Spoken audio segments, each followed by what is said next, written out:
Coming up in this video, what happens after the dark night of the soul? Are you done? Are you actually really done? I bet you know you're not done. This is episode 5 of our Dark Night of the Soul series. If you guys are new to our channel, consider subscribing. Click that bell and you'll be good to go. Ding. We're excited about today because this is the wrap up of the Dark Night of the Soul. If you haven't seen the first 4 episodes, go back and watch them. There's a lot to learn, a lot to absorb. And it seems that we are entering an age of purpose. We were talking about this at coffee this morning. There's this trend with more and more people who are searching for purpose. Purposeful work, purposeful relationships, purposes, dolphins. I feel like I should say purpose. There's always a purpose for everything. That's important because in order to get to your purpose, you have to go through a dark night of the soul, and that's what we're covering today. I see a lot of friends jumping on. You guys, it's so fun to join you guys every week. It's right. You don't know, it really is the highlight of our week. Stay with us for the whole video and we'll help you understand what happens at the end of the dark night of the soul. And for those of you who don't know us yet because you've been living under a rock somewhere, or really drunk last night, I'm Heather. And I'm David from ZenRoseGarden.com, yes. Helping people create badass lives. Exciting. If you guys have any questions as we go, drop them in the comments. Again, we're going to have a lot of information packed in today's lesson. We're going to have a short Q&A at the end, and if we don't get to your questions live, we will answer any questions on the replay. Speaking of live, if you're live, give us a hashtag #LiveTribe, so when we go back and look at your questions, we know if you were there live or not. And without further ado, it is time for the good stuff. So what does happen after the dark night of the soul? Are you done? You have experienced some of the deepest, most heart-wrenching pain of your entire existence, and you survived. Congrats. Hashtag WTG, which is way to go. I didn't know what that meant. Now life is all sunshine and rainbows, right? No. We're going to break down what happens after you break through all the darkness and step into that light of your new life, all enlightened and ready to take on the world, unless you're living in Alaska where it's not light outside. All the time. All the time. Not so fast, cowboy. There might be a few things that you need to know for what comes after you emerge from this dark night. So here we go. Alaskan cowboys out there. Alaskan cowboys. Okay, so let's first of all define what union is, because we're on the 5th day of the Dark Night of the Soul. We went through the 2 purges, which you remember, and then the Illumination, and now we're finally to union, because the Dark Night of the Soul is 3 parts. So 3 parts. So what is this union that we speak of? So I wasn't done recapping. So the first part of the Dark Night of the Soul is the purge, which is the purge of the senses, purge of the spirit. The next part is the illumination, which we talked about last week, and that's like the courting phase before the union. So we like to go at it from both terms, and let's start with the more religious-y terms, more religious-y description of what is union. You are rolling with the big guy. This is when you're in that limo, chilling with the bar on the side, chilling with that G-O-D in the back seat. I'm thinking there's some Biggie Smalls on the radio, like Hypnotized pumping through the back. So leave it to you, David, to blaspheme God. But anyway, you're in the limo. This is basically the consummation of the soul's love for God and God's love for the soul. Okay, so this is you've had the courting, now this is the coming together, the union. Yep, so this is where you start to integrate and merge, and it takes one of 2 forms. Either the deification, which is the utter transmutation of the self in God. This is the I am state. So that's kind of what you more will see happening in more the metaphysical modern spiritual world, where there's that, and kind of old school too, because it just depends on what school you're from, in the spiritual system you're from. But the deification is you kind of merge with it, you become like one. You're like, I'm God, it's the namaste. I am God, you are God, the God in me sees the God in you, and we're all chilling in the backseat of a limo. With Biggie. Or the second form is the spiritual marriage. And this is the spiritual union, the marriage of the soul, the bridal chamber of the heart, with God or the beloved. You've heard that term, the beloved. So it's that marriage. It's not quite the deification where you're kind of merged into one and you realize the namaste is at play. Right. This is like that, Yeah, it's the partnership element, and which form that you experience depends on the type of mystic that you are becoming. Right, so regardless, it is a union of being one in purpose, one in your mission, one in heart, one in mind, etc., etc., etc. And this is the point where individual selfhood disappears and is replaced by a divine self, totally inspired by the divine and active in service to the divine. So the result of this, in the religious-y version of it, is you were authentically pulled to return to the world at large, because you've mostly been in isolation. You know, you go to work, I hope, but you're pulled to return to the world to do God's work, however that manifests for you within your system of belief. So that makes sense. Yep, and we've got Texas in the house as we get into these next ones. So in the metaphysical, existential, or humanistic terms, you are autonomous yet integrated. You are individual and whole. This is where the duality tends to cease to exist and you become the oneness with the universe while experiencing your own individuality. So here you're autonomous. This is the metaphysical. Automatons attack. This is the non-religious-y version of the union at the end. So you are autonomous, yet you are thinking not only for yourself alone, but for the community in balance. So you're thinking for the community. As my friend Crystal Fuentes, the ladies coach, I love how she says that. I use it all the time. I stole it from her. You are thinking for the community as well as yourself. But you haven't lost yourself in the community. Right. So you are one and both. So you express your new autonomous personality with energy through action, art, and social change. So here, in this phase, there's true unity consciousness, which we throw that term around, but do we really know what it means, right? We don't really talk about it a lot. So there's true unity consciousness, community conscientiousness, and active self-love. So it's all in balance. Yep. And the result is you get to experience being drawn to do the work in the world for the greater good and for your personal selfish fulfillment, not just as a do-gooder who is lost in doing so much good that you forget who you are. So raise your hand if you understand what I am saying when I mean a do-gooder or someone that is drawn to do work in the world for the greater good and your fulfillment. There's a difference. It's a subtle difference, but it's really important. The do-gooder is kind of like, I have to do good to get karma points, so I've got to do good to be good. Right. Stop doing that. That's a codependent relationship with the do-good. The do-gooding. The do-gooding. The do-goodingness. Yes. What is up to Sylvia from Brooklyn? We've got Houston, Texas in the house. My family is from Houston, Texas, by the way.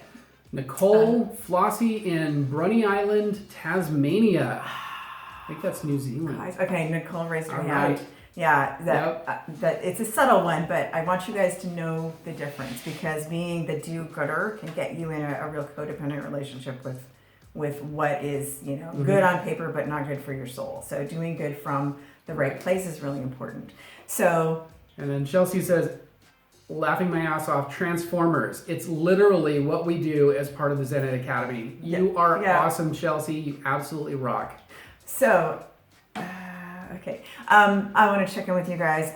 Also, remind you guys, we dropped it before. We've got a course on spiritual awakening, talking to Zen Ed Academy, to help you get to your spiritual union. You guys that are in Zen Ed Academy have already taken it. I hope you guys go check that out. We go a little bit deeper there. And we'll get into more of that at the end. So it is really hard to describe to you.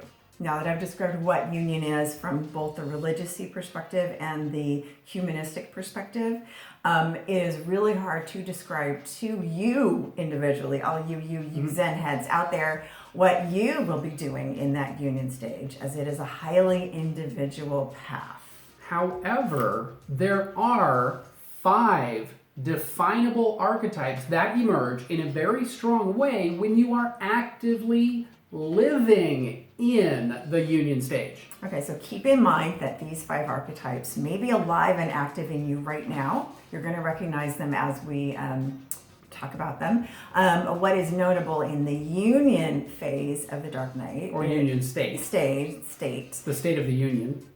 is that they are all active in a healthy way together in a dance, not just one or two taking the lead. Okay, that makes sense? But there's two people.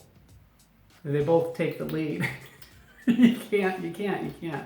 I said shit. I have my fan in case David needs a timeout. Okay, so David doesn't need a timeout. David needs a wine out. I need a wine out. I need a wine out. I do. I get a long way to the weekend. So archetype number 1 that is going to be at play Numero uno. in your psyche in this dance together is the master healer. Okay, not just the healer. The master healer of the universe. Of the universe. So just because you have been through the ringer, okay, doesn't mean you get to stop doing the laundry. Okay. Right. However, the way that you heal and the way that you process is going to look a little different than it did in that dark period of healing. Okay, so first, 2 parts here. First, and I want raise of hands on this one. Yes, I expect every hand to go up for, all the hands. For this first one. First, you might along your way find that you continue releasing people that no longer fit your evolving paradigm.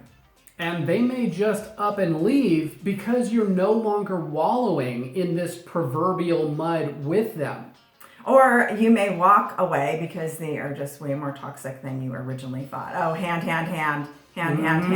You've been releasing people all along through the dark night of the soul and through your spiritual. But this is where it intensifies intentionally. Because remember, the dark night of the soul, this whole 3-part process we've been talking about, starts with the awakening. So the awakening is the thing that kicks it off. Yeah. So the awakening is happy, it's pleasant, it's like, oh my gosh, I'm alive with all of this stuff. Then you got to start digging deep. And don't forget to go and watch the videos on awakening and the videos on the illumination, because those kind of fill in more of the gaps. I'm seeing a hell of a lot of hands. And I boom, think boom, boom, boom. the thing is, you're a master healer because you're like, here we go again. Missy thing just dropped out of my life because she thinks I'm crazy. Thank God, Missy. But that's peace. Okay. I dodged a bullet. And if your name's Missy, sorry, Missy. No offense. I dodged a bullet. Okay, so by this time though, you've already released several people, either because they just left or you just kind of drifted apart because you're evolving.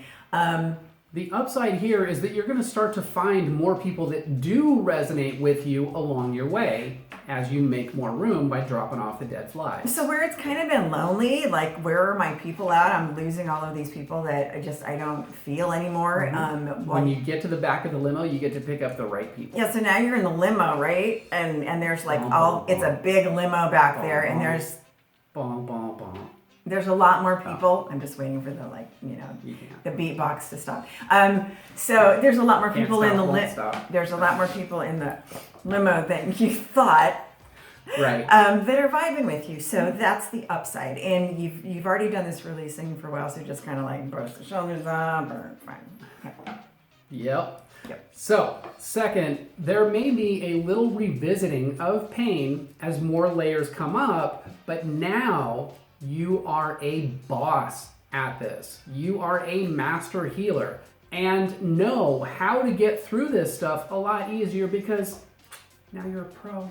I took my shoulder brush. See, he brushed his shoulders off a lot better because he's way more hood than me. So, I'm so hood. So he's from Sacramento, So actually, as we whatever, get straight up from the hood. So as we grow in the healing process, we swing back and forth between balance. That makes everybody a swinger. And imbalance. So let me repeat that. So as we grow, we swing back and forth between balance and imbalance. And every time a cycle is completed, another stage is achieved. The good thing about this is that each stage integrates all aspects of the previous stages so that development becomes cumulative. Right. Okay, the work that you've put in starts to stack and build on each other, so you've got momentous growth because you're a freaking master healer, man. It's like compound interest. Okay, so then we experience longer stages of positive balance where we take action, because healing and growth, after you get through this like really hard period, it's cyclical, and you go, oh, there's a little bump, got to smooth that out. There's a little bump, you got to smooth that out, and you keep getting stronger, better and better, stronger and stronger, smoother and smoother. That's right. You get smoother. So as a part of Xananet Academy, we've got our self-love blueprint. We'll get into that more at the end. Drop a truth bomb in the comments if this is resonating and what most significantly is your particular truth bomb. I like the fact that the archetype, this first archetype we're talking about, is the master healer, because we train a lot of healers, and one of the biggest issues with healers is that they have a hard time healing for other people. It's they take on other people's stuff as their own. So they kind of neglect their own healing on the way. Right, and that's not very helpful. That's codependent. You can get the pipes can get clogged up because that's what I mean by that do-gooder versus the person who's doing good in the world in a healthy way, but still having their own fulfillment. And Adrian says, I've experienced this several times in life. LOL Bay Area #thug life. Yeah, Adrian, you're amazing. So let's talk about archetype number 2. Thank you for that truth bomb, Chelsea from Canada, because this is the Chelsea Marchand gallery, by the way. Yeah, the art gallery behind us. So archetype number 2 is the Anarchist. And weren't expecting that. So welcome, Casey. Before we get into the Anarchist, welcome, Casey, and first time tuning in. I love so many first timers coming in. Congratulations on busting your ZRG cherry. So so archetype number 2, speaking of busting cherries, is the Anarchist. You now have that comfortable freedom. Yep. Okay, from the norm and what was acceptable according to the socialized institution you were once a part of. Gets shattered, broken apart, and you get freedom. You're not afraid to break the rules now. If you have sometimes when we go through our dark night of the soul, we break completely with whatever system that wasn't resonating with us. But there may be a system that we're a part of, like it could be a religion, or it could be your book club, or whatever it is, or your cake baking society, or your political party, whatever it is. But you may see that there needs to be some change, and you can be the advocate for the change. You may say that, well, the foundation of it isn't completely rotten, but it's gotten corrupt, and I want to be an advocate for change. So that's what happens. In that case, you may stay to improve the system. And as the Anarchist, you're Anarchist. As the Anarchist, you are not just poking the tiger to cause problems and rebel. You see where there is a problem. You now have a wider capacity to observe and reconcile any internal conflicts. Because you're a master healer, archetype is activated, and you can now act in a healthy way. See how you've got the master healer and the Anarchist have to work together? Yep. You got one. See how it's starting to make sense, how they all play together and dance together? It's cool, right? And so Chelsea says, most shocking cherry I've popped ever. Cakes for a cause. And then Adrian says, you really have, these two are epic. So let's do PG-13. Make sure we don't get too far, otherwise YouTube will slap our wrist or something. Oh, yeah. So you do this now with confidence because you have overcome the fear of judgment, abandonment, and rejection. The triad of fears. So let's talk about that. You can't be rejected now because you now operate from your own personal hierarchy of values that you kind of put together in that illumination phase. And you can't be abandoned anymore because you have now become your own BFF, and the universe has got you. I have you. I have you. You can't be judged either because decaf. But really, you know that you are not for everyone. Like, I know I'm not for everybody. I know my exes go screaming. And they get to have their own opinions. So to sum it up, the individual now acts because it is right, not to avoid punishment.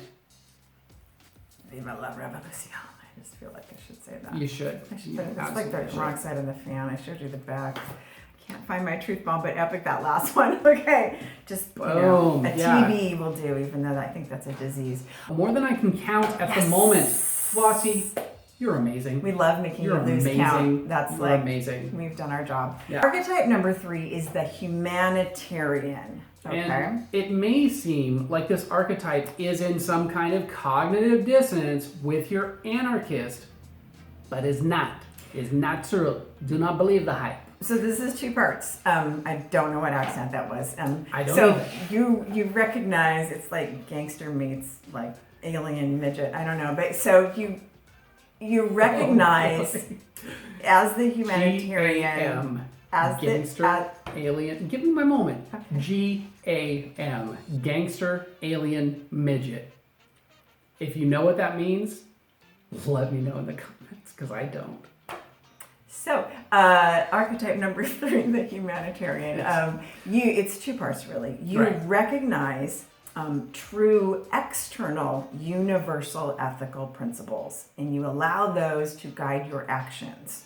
Your behavior is also guided by conscious, carefully weighed decisions, like on that triple beam, based on your internal chosen hierarchy of personal values. This in here, not this out here, that dictates how you show up to the world and what is important and significant to you in the world. So now, because you've got your anarchist at play, you've got your humanitarian, your master healer, you've got everybody's in balance, that external, you're recognizing what are the true external values that are outside of yourself, because they're there. That's how we kind of know what we want inside, right? And so they're becoming more purified. Your internal values are matching the external values. You're choosing the ones that match your chosen internal values. Yep. I hope that makes sense. So your behavior now conforms to this new internal standard of how life ought to be lived, and so very little inner conflict arises. Okay, these are your homies working together. They're partnering. They're riding on, You know who you are. Bows. That's basically it. You know who you are. Yeah. Like David totally knows who he is.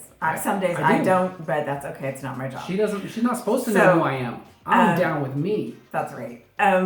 So he's down with the DAC. I'm down with the DAC. So that's right. Also, you see. I thought about that one. His middle name's Anthony, by the way. So also you see laws and rules as a humanitarian. You observe these laws and rules as valid out in a societal construct only if they are grounded in justice and right. So if they are not grounded in justice, in this internal system that you've got, then you're not afraid to challenge them for the good of the community. And that's when you call the anarchist and be like, can we have a meeting? You're ready to roll. Can we, yeah. So anyway. Gangsters can be anarchists too, I'm just saying. It's true.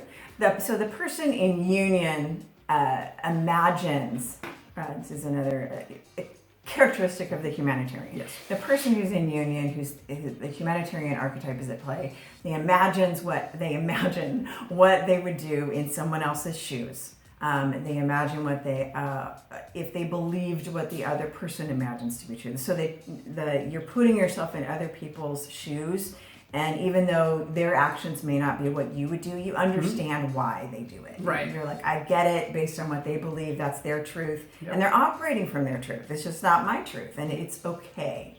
And the ego now shows wisdom and empathy to self and others. And when we're talking about ego, we're talking about your personality, your human personality, and how it shows up in the world is healed. The healed ego now shows us wisdom and empathy. So I hope that makes sense. Now we're going to get on to archetype number 4, the sensualist. You aren't expecting some of these archetypes, are you? But they work in the union.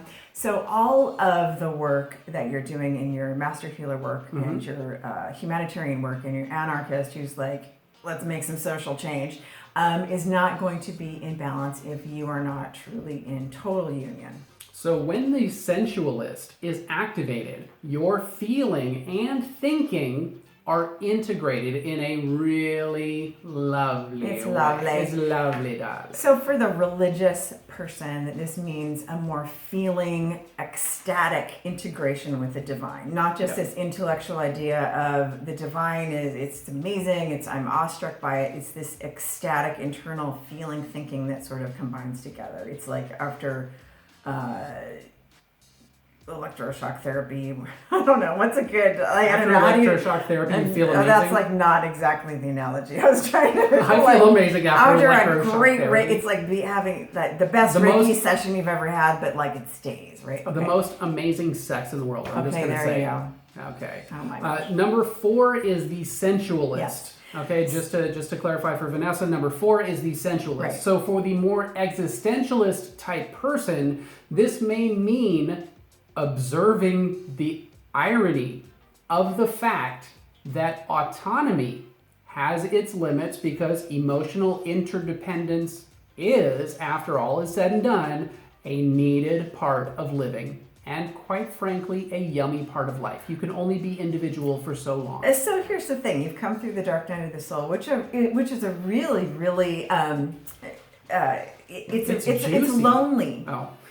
Wait, what are we talking about? The dark night of the soul. Oh, we're talking about what happens after. I'm talking about what happens after. Okay. She's talking about the painful part. Let's be on the same page, David. So you've just come through the dark night of the soul, which is for the most part an isolated event. You may be out living in the world, but you're really emotionally isolated from the world and trying to sort out who you are. Cut off and shut off to find out who you are. So now the sensualist is awakening, and it integrates in life in a different way. So you've spent all that time going, your love should come from within, you don't need it from others.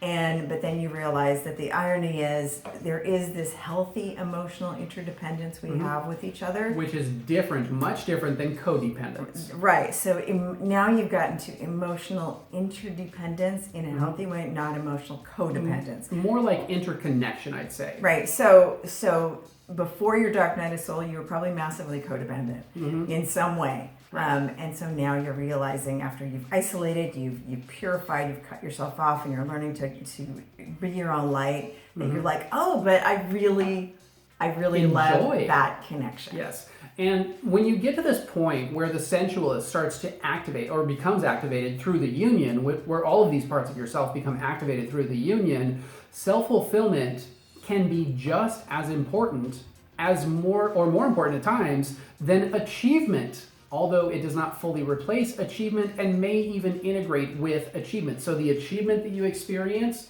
brings with it self-fulfillment. So you're fulfilled in the achieving of the goals and the things that you want to do in life. So you're not achieving to be achieving for accolades and boosting your ego. You're achieving for self-fulfillment. So it becomes kind of more integrated. Right.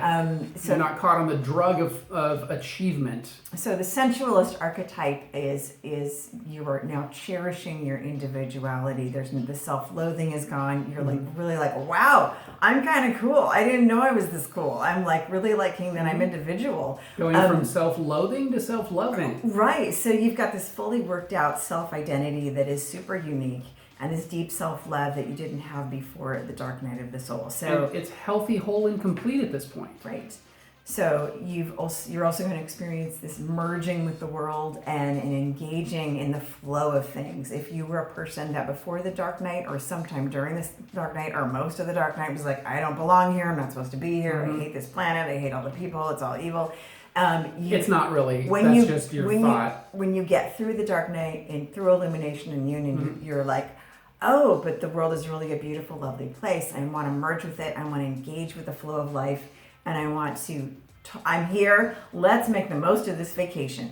I paid for this vacation. I'm gonna like go experience the buffet every day. And you've got this playful alternating between serious and silliness, or maybe even triviality. Kind of like what it's like to live with David, because he goes like.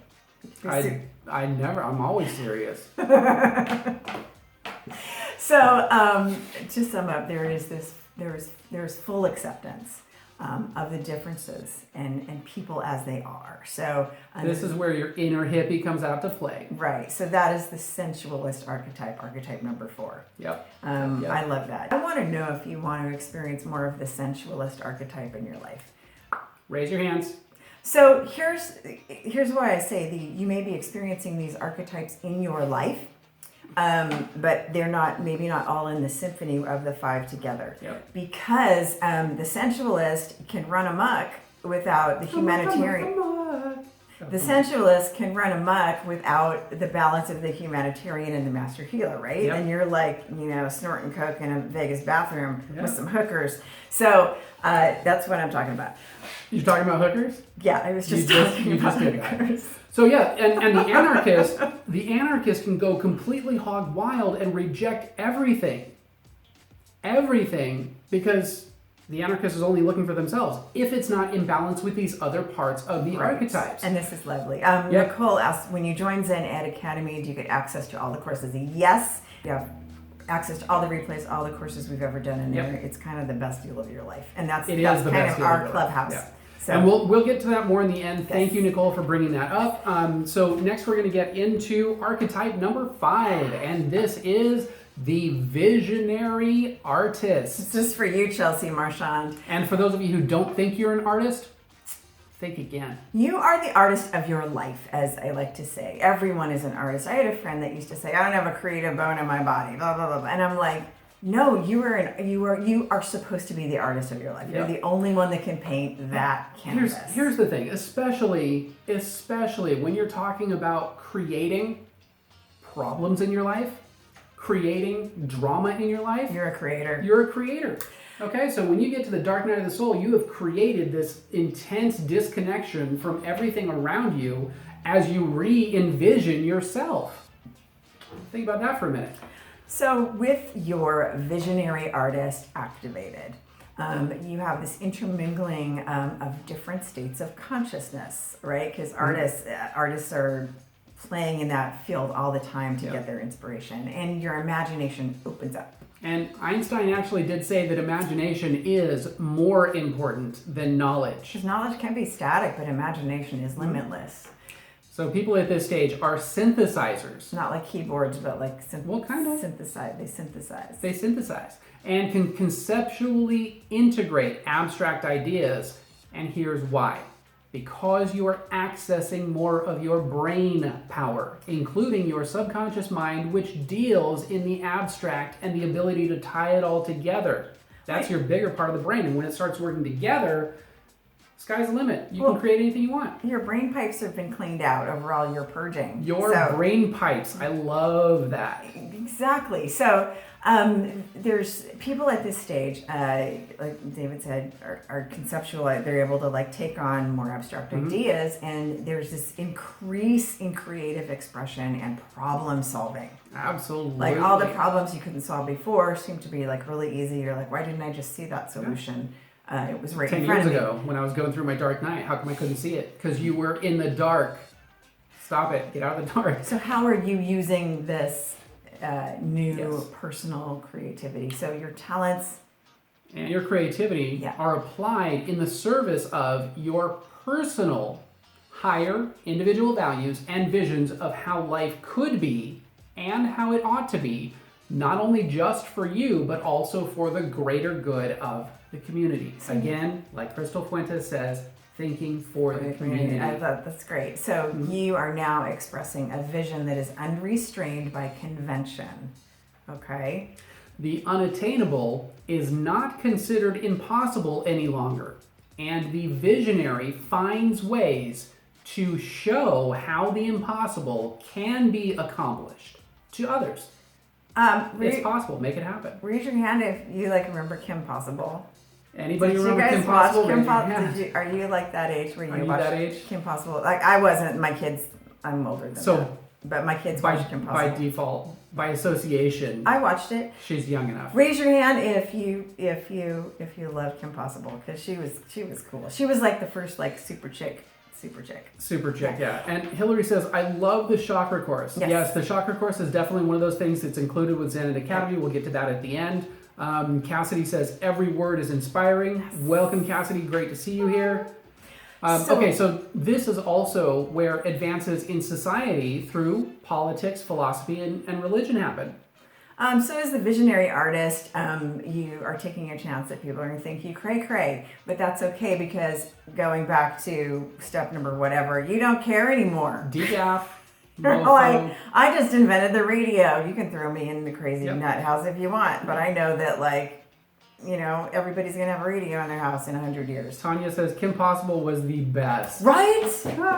Oh boy. Loved her. Okay. This has been really fun today. Chelsea, I'm actually going to save your question for the end because it's a great question. Okay. So I'll save that one for the Q&A at the end. Mm-hmm. When you're ready to bring your visionary art to living color, anybody remember In Living Color? Yes. In Living Color, raise your hand. You guys know J-Lo was a fly girl, right? J-Lo was a fly girl. She was so fly. She was fly. In Living Color, full HD, 4K, IMAX awesomeness. This is where you get to bring that visionary art to life. So if you're ready to sum it all up, hit that like button, show us some love, give us all the loves, give us the hearts. We want to see them. We want to see them alive. I'm just giving him the full runway. Thank you. 2 snaps. Oh, yes. Oh, all the hearts, 2 snaps. Twisted a kiss. Men on film. Color. Okay. Oh, righty. Rose says, Rose of Sharon. There's an excellent book by Elizabeth Gilbert talking about how artists shouldn't be thought of as tortured and whatnot. Creativity should be an act of joy. So I need to whip the fan out here. Let me make sure the pretty side's... Pretty side. Do the pretty side. Okay, so I have an issue. Chelsea, please back me up on this. Artists can have their emotional shit just like everybody else. Yep. Because I got my first degree in art. I have my bachelor's and first bachelor's in art was before I did this stuff. But the thing is, the tortured artist is such a bad paradigm because I don't know, it's just bad. I mean, you know what I mean? I don't think you need to be tortured to be a good artist. Like, I think you can process your emotional stuff on canvas and it's beautiful to get that out. It's cathartic. But I think that whole tortured artist paradigm, anyway, I'm done with my I'm not done. You're not done? Okay. Because how the hell are you going to make money and survive if you are locking yourself in a dungeon? I've seen a lot of really great. I've seen a lot of really great artists who grab onto that torture thing that believe that they need to be tortured in order to be prolific and good, but they also block their abundance.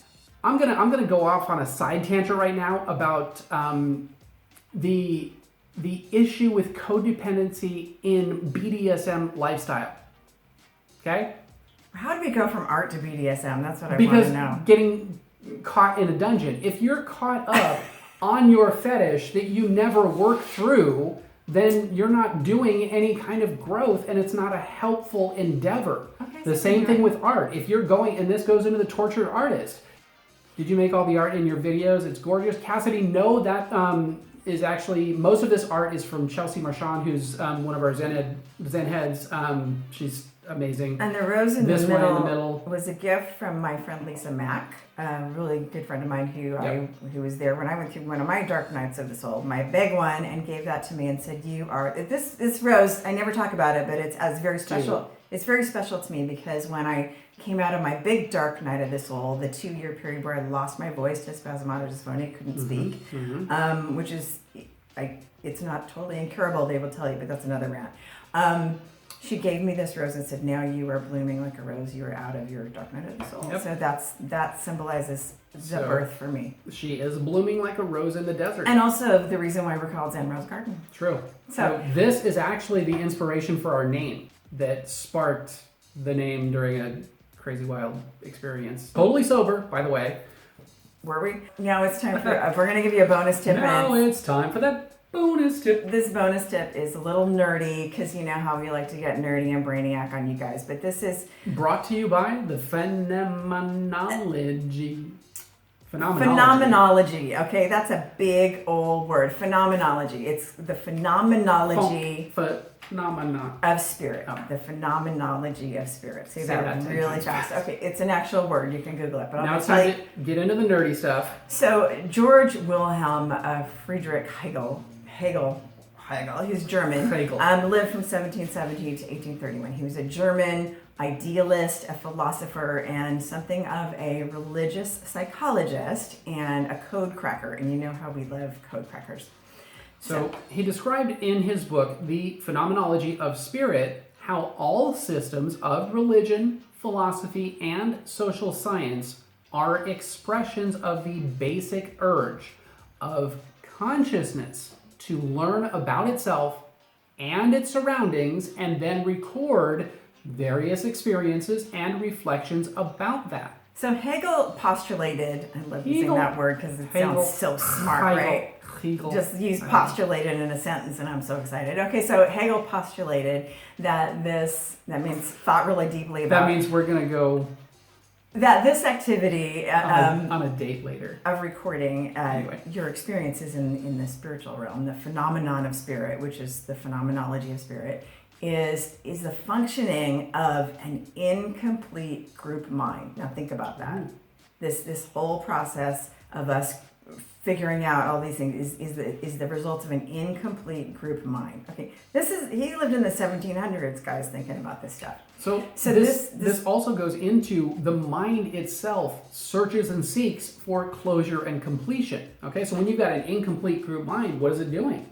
So he kind of postulated that we as humans have an incomplete group mind. We're somehow separated from each other's minds, and we're always seeking a way to reconnect that. But we have to go through struggle. So this is where each person is accessing the recorded wisdom of other people to resolve that struggle of the self and community, to understand itself and its function, and to be able to correctly govern itself in a healthy way, and not only individually, but as a community. And align itself individually and with the community to see where it fits. And when you look at this from a cellular level, it's the same thing with the cell as it gets developed, trying to figure out what its place is in the body. So that's kind of the nerdy, you might have to, that's a little bit of a nerdy thing. You may have to go back and replay it a couple times or Google some more shit on that. But basically, it's to figure out how we can all think together in a more unified way, yet still maintain our individual function and not be a hot freaking mess. That's basically what I just said. That's it. Okay. So we've also got another course, Reclaiming Your Personal Power, and when you're ready to take back anything that's been taken from you so that you can do more with your energy and become more of an impact in the world, that would be a perfect place to get started. So if you guys are ready to be done with the Dark Night and on to Union, looking forward to that Union phase and activating those 5 archetypes a little bit more powerfully. Let us know in the comments. Raise your hands up. Raise your hands up. Give us a balloon. Put your hands up. Put your hands up. This is where we pause for David's music video. It's a runway. I blocked that so good. I'm going to get him his own runway. Tanya says, love the nerdy. I do too. I love the nerdy. Akashic Records. Yeah. Nancy Kate's Akashic Records, that's kind of the concept that he was playing with. Sort of the concept, the recorded wisdom. And Carl Jung took it a little bit further with the collective unconscious. Yep. We're always seeking where to plug in. And we create constructs around it. And that's kind of where religions come from. So now Nicole it's time with the shaka. You're awesome. Now it is time for some questions. All right, so let's go back to so this is a perfect time to drop any questions that have been triggered through this whole video. Drop them in the comments now, and if we don't get to them live, we will get to them on the replay. Chelsea says, how often is it normal to go through these dark nights? Okay, usually you're going to go through a few, maybe one big significant one in your life, but you can go through several little ones in your life. If it's like an ongoing thing where you never get out, it can be, you can be confusing chronic depression with a dark night. So we talked about that in the first episode. So Dark Night of the Soul has certain characteristics. You can be depressed and be experiencing chronic depression during a Dark Night of the Soul, but if it's chronic an ongoing depression chronic issue, on its own without the other elements of the Dark Night of the Soul, then it's just depression. So don't make Dark Night an excuse for your depression. I'm just saying. Well, but sometimes people confuse, I'm going through this Dark Night of the Soul. When it's really just depression. And I honestly think St. John of the Cross was chronically depressed because he kind of wrote that he never got out of the Dark Night of the Soul. And if you want to know more about St. John of the Cross, go to the first video. We went into that in more detail. So I want to give a shout out to one of our Zen heads, Tara. She calls us her go-to gurus. I'm a little embarrassed. How kind of cute. Sweet. Thank you, Tara. That is awesome. She says, the best time and money I can spend clarifying my purpose and intent, Heather and David always facilitate the transformation I am looking for.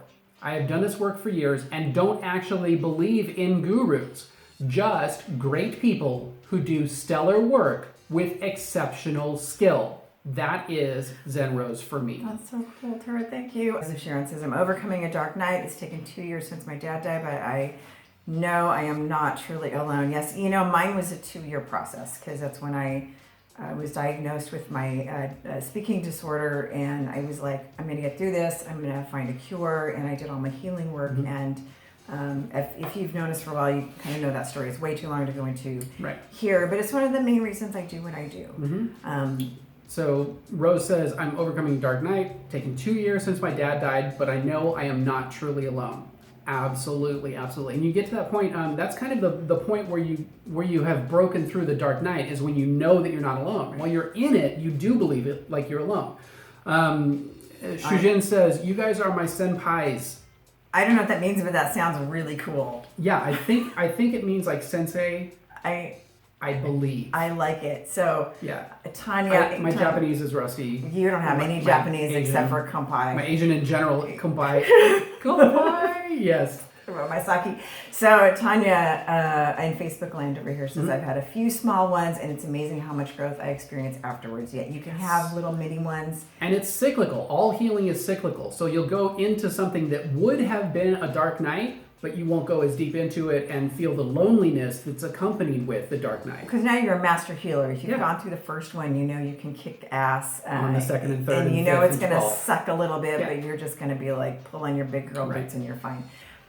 Chelsea says, I feel like I've had several minis, maybe then huge shifts and after huge bouts of mental anguish. And it sounds like you're doing the dark night right. Yeah, you are doing the dark night right. So, Shujin, let us know what senpai actually means so I don't have to Google it. Save me the time and trouble. We can Google it.